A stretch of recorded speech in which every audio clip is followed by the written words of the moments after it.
Hey, what's up everybody? Welcome to my YouTube channel. My name is Victor and I help people navigate through their spiritual awakening process.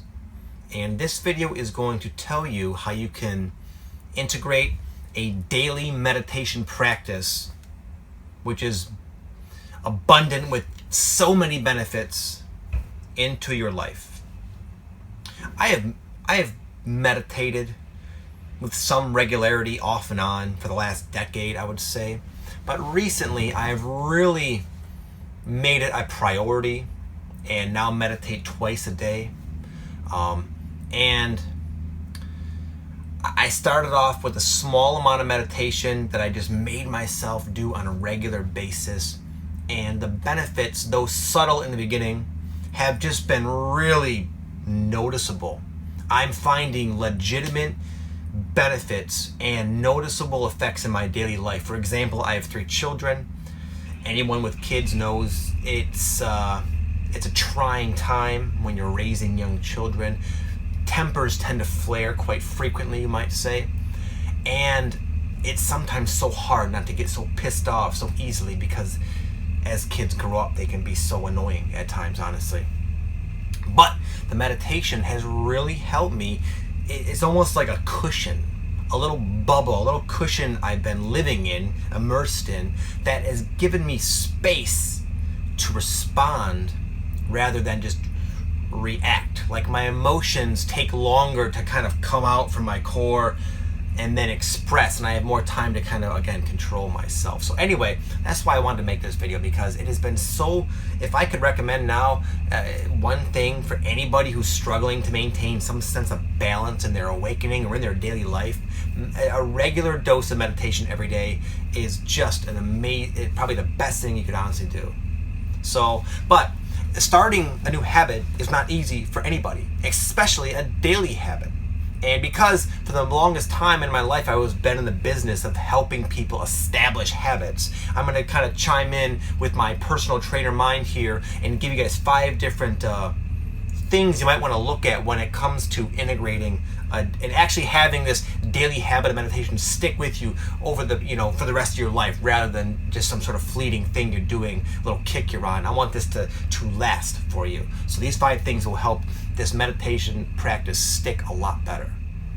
Number 1 is to decide right from the beginning of a specific time frame that you're going to meditate every single day. I recommend this as small as it needs to be to build that daily habit, because that is what is important. I started off with 10 minutes, and there were times in the beginning where I would wake up and I wouldn't even want to do those 10 minutes. There are times I'd wake up and I'd do the 10 minutes and it would seem like a complete waste of time. But over the course of like a month or 2, those 10 minutes really became very productive, and it was just easy, something I could never really get lazy with. 10 minutes was like, okay, Vic, really, why can't you do 10 minutes? There's never an excuse not to be able to put forth 10 minutes. And then because I stuck with it, the benefits started to really reveal themselves, and then I just started adding more time naturally. It was a no-brainer. It wasn't because I had to. It was just like, wow, I feel good from 10 minutes. I'm going to add more and feel even better. And it does work that way. I feel even better now.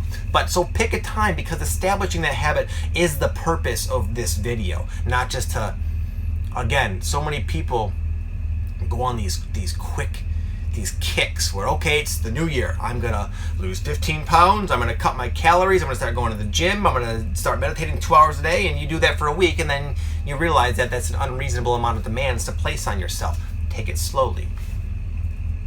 So pick a time and be consistent with it. Number 2 is to choose one type of meditation and stick with it at least 30 days.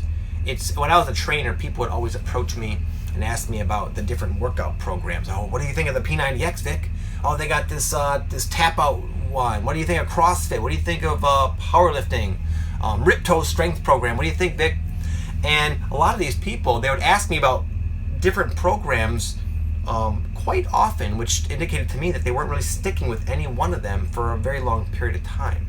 It's very common when you start something, whether it be a diet, a workout program, a meditation practice, that in the beginning you're all gung-ho, you're all excited and you do it, but then like the magic wears off and you're just kind of it's becoming more of a struggle, and you run into like bad days, a bad meditation session, a bad workout. You hit a plateau, you're not progressing, your dieting plateaued. And the first instinct that many people have, which is to their own detriment, is that, well, I gotta find something new.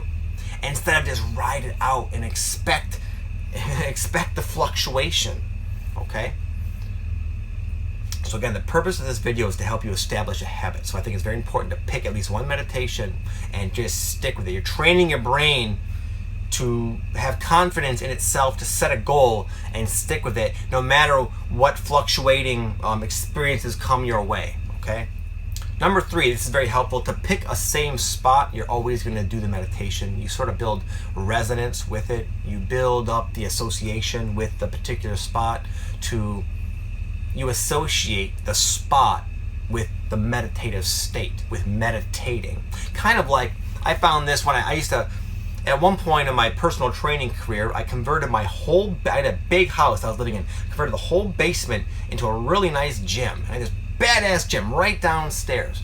And I would find it like, I would not have the greatest workouts for some reason, because sometimes I'd go down there, I had my desk and my computer and I'd work. Other times I'd go down there just kind of hang out with my friends or I'd train clients at the time. So I didn't have a consistent association with this gym and being in the training zone. So my workout intensity would always fluctuate. Now I go to an actual gym, I go to LA Fitness, and it doesn't matter how tired I am, how groggy I am, when I get in there, because I don't do anything else except work out, I have consistent good workouts. I always end up just being awake, just wake myself up, and again, it's just my body and my mind associate that place with training intensely. And you can have that same effect with the meditation spot.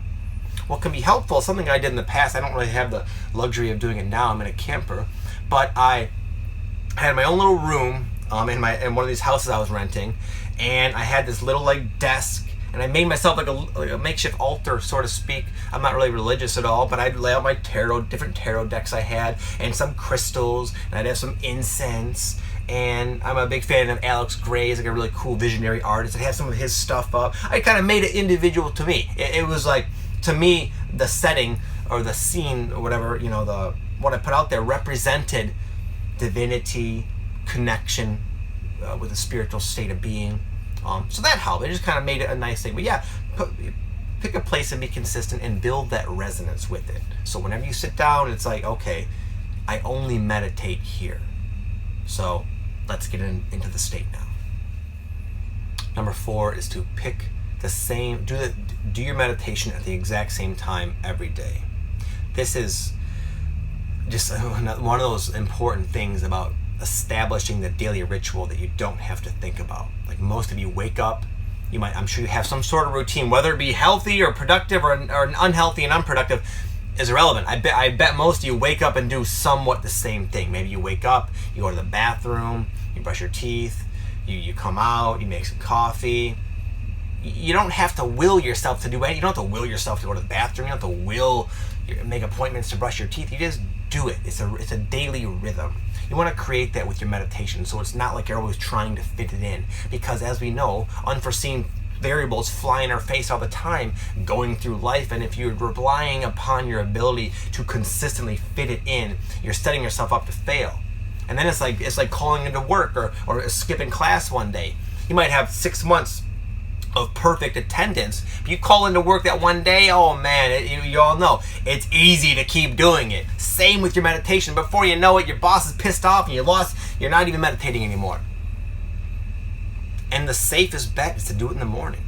Like when I was doing mine, I woke up 10 minutes early and I meditated for 10 minutes. Really simple. Number 5 is to do it no matter what. Don't ever rely on inspiration and motivation to do anything. Motivation is great. It gets you started though. Your habits are what create your success, your abundance, your consistent happiness. Anything you want is going to be created by consistent effort here on this slow-moving earth plane. So you have to just tell yourself that I'm going to do this no matter what. If I'm sick, I'm going to do my best. If I didn't sleep, I'm still going to do it. If There's distractions. I'm gonna like, oh, maybe I'll deviate from my little safe spot and I'm gonna go walk and do it. You gotta find a way to do it every single day, no matter what. Here's a little tip that I read a little while ago, and I actually read the same exact tip in multiple books, funny enough. It's a tip that I forgot who originated, but someone ran into Jerry Seinfeld, famous comedian, real well accomplished comedian and actor even. And they said, "Hey Jerry, do you have any tips or advice for," I forgot the way they framed the question, but essentially they was asking like how tips for bettering yourself, mastering your craft, creating habits, etc. And Jerry said, as a matter of fact, I do. Early in his career, what he would do is he would make it a point to practice and write jokes every single day, no matter what. And what he did to make sure he did that is he put a big calendar up in his wall, and every single day he accomplished his goal of writing the jokes and whatnot. He'd make a big red like X or a slash or something. And he said, you just do that every time, and before you know it, you're gonna have this like long chain of red slashes across your calendar. And for whatever psychological silly reason there is, you're not gonna wanna break that. If you have 3-4 weeks of momentum, and even if you're having a bad day and you look like, man, I'm not gonna mess that up. That'll depress you to have to miss that one stupid day. So you're just gonna do it, if nothing else, than for the sake of making that red slash. So that's helpful. Me and my family are going to do it actually soon, because we're in the process of trying to create other daily rhythms into our own life, and we're going to use that exact same method. So hopefully that helps you guys. I kind of drug this out a little bit because I just am so I'm so excited about my meditation practice, which has grown now from doing 10 minutes every day for a few months to now about 20 minutes in the morning and 20 minutes in the evening.